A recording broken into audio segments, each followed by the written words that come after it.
أسعد الله أوقاتكم بكل خير في لقاء متجدد من عالم من المساجد. في هذه الحلقة سوف نتحدث عن مجموعة من الأفكار التي واكبت عمارة المسجد عبر التاريخ. قد تكون هذه الأفكار هي الطبقية والتراكم الفراغي، ولكن في هذه الحالة التي سوف نستعرضها اليوم الطبقية الفراغية والتراكم الفراغي عبر الزمن يختلف اختلافا جذريا عن المفهوم التاريخي الذي كان يمثل امتدادات فراغية للمسجد نفسه. المسجد الأصلي الذي كان يقع في هذا الموقع في ماليزيا كان عبارة عن مسجد صغير اتسع إلى 200 مصلي، وكان اسم سورة نوسا أدامان. المنطقة كلها تسمى نوسا أدامان في ماليزيا. تم الانتهاء من هذا المسجد القديم في العام 2010، لكنه لم يكن كافيا لخدمة الحي السكني الذي يتكون من 500 بيت أو 500 أسرة، أي بما يعادل تقريبا 2500 مصل. لذلك تم الاستعانة بنفس المصمم وهو رازين آركيتكتس لبناء مسجد آخر في العام 2017، وتم الانتهاء منه مؤخرا. هذا المسجد مكون من 3 طوابق ويختلف اختلاف كليا عن المسجد الأقدم، وهو ليس قديما بما فيه الكفاية، بضع سنوات، لكن في حقيقة الأمر المسجد القديم كان مبني من الطوب، يتخذ مواصفات العمارة المحلية في جنوب شرق آسيا، بسيط في تكوينه، وإن كان الحقيقة مفعم بالجمال وبالبساطة وبالراحة التي يمكن أن يقدمها أي شكل معماري للعين. الشكل الجديد حداثي، يشكل نوع من التباين أو الكونتراستنج الواضح جدا للمسجد الأقدم.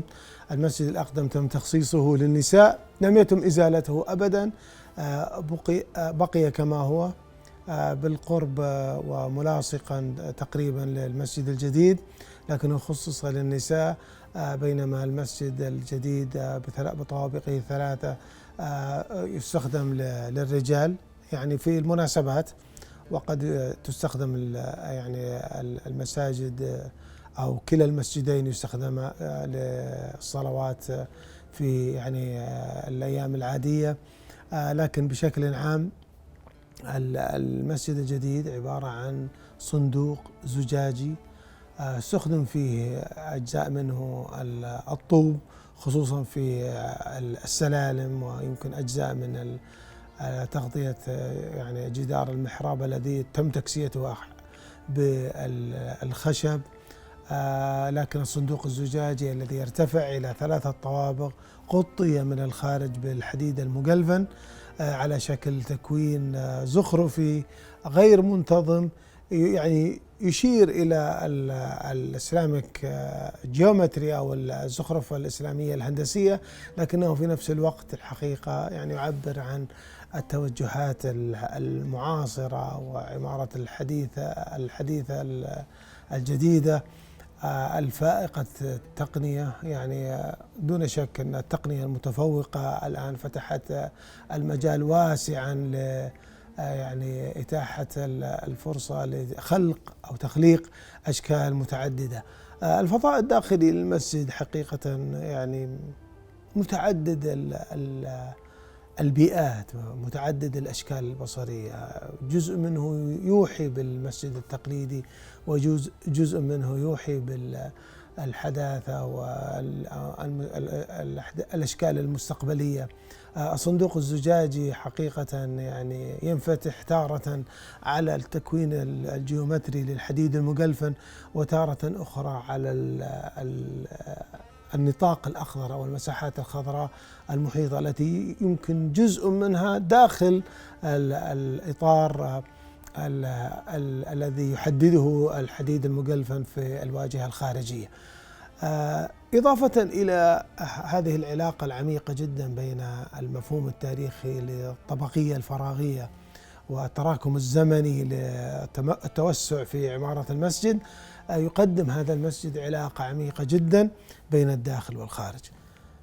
كون المسجد الجديد الذي بني في هذا المكان واسمه دائنجة عبد الرحمن، مكون من صندوق زجاجي، فهو دون شك منفتح على الخارج بكل ما تحمله هذه الكلمة معنا. تمثل المساحات الخضراء مسألة أساسية، يعني هناك إطارين حقيقة، هناك غلاف خارجي وهناك غلاف خارج داخلي. الغلاف الداخلي هو الذي يشكل قاعة الصلاة، الغلاف الخارجي هو الذي يحدد الإطار الجيومتري أو الهندسي للكتلة البصرية المرئية للمسجد من الخارج. تتشكل أفنية محيطة بقاعة الصلاة، مترابطة بقاعة الصلاة حقيقة بشكل واضح، يعني ويمكن مشاهدتها أثناء الصلاة.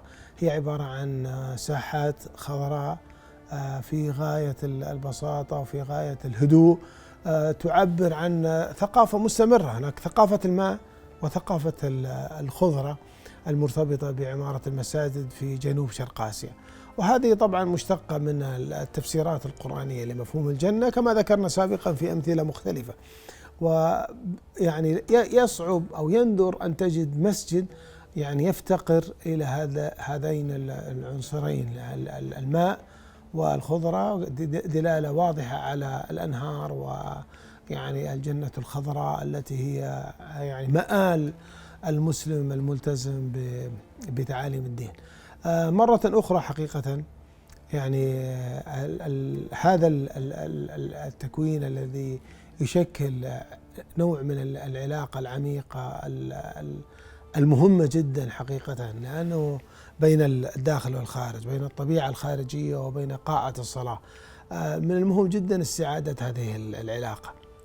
في السابق المسجد كان تكوينا بسيطا، يعني يمثل سقيفة مفتوحة على فناء مفتوحة على السماء، ومع مرور الوقت بدأ المسجد يعزل نفسه ويحيط نفسه بجدران معقدة، يعني تفصيله عن الخارج وتعزيله عن البيئة المحيطة، بينما الهدف الأساسي والغرض الأساسي من المسجد هو الارتباط بالمحيط والارتباط بالمجتمع. يعني لذلك أعتقد أن هذه العلاقة بين الداخل والخارج هي علاقة عميقة جدا، يعني يفترض أن نضعها في الاعتبار وأن نفكر فيها كعنصر ومجال أساسي لمساجد المستقبل. طبعا هناك تفاصيل جميلة جدا في هذا يعني التكوين في هذا المبنى. يعني اتجاهات القبلة في الساحات الخارجية وفي الحدائق الخارجية وضعت على شكل بلاط مثلث الشكل يشير إلى اتجاه القبلة، حتى لا يكون هناك حاجة لوضع خطوط ورسم خطوط على البلاط. بعض الأفكار الذكية البسيطة الحقيقة التي وظفت لتحديد الإحساس بالحدود المكانية من خلال امتدادات الغلاف الخارجي اللي تحتوي على احتواء الحدائق، جزء من الحدائق الخارجية، ويعني استعادة فكرة الفناء لكن بأسلوب يعني لا يتطلب وجود جدران بقدر ما يتطلب وجود إحساس بوجود المكان.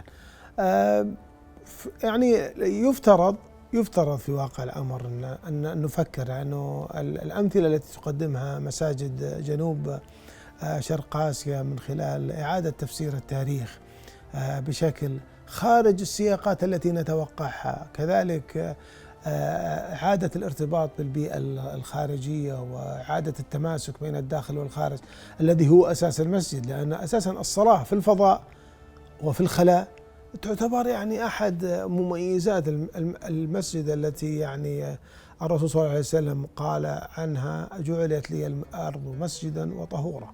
كل مكان هو مسجد يعني صالح للصلاة، وكل مكان تستطيع أن تحدده للصلاة هو جزء من هذه العلاقة العميقة التي يحاول أن يصنعها الإنسان بينه يعني كفرد وبين خالقه، لكن المكان يساهم حقيقة في خلق هذه الروحانية وفي صناعة هذا المكان.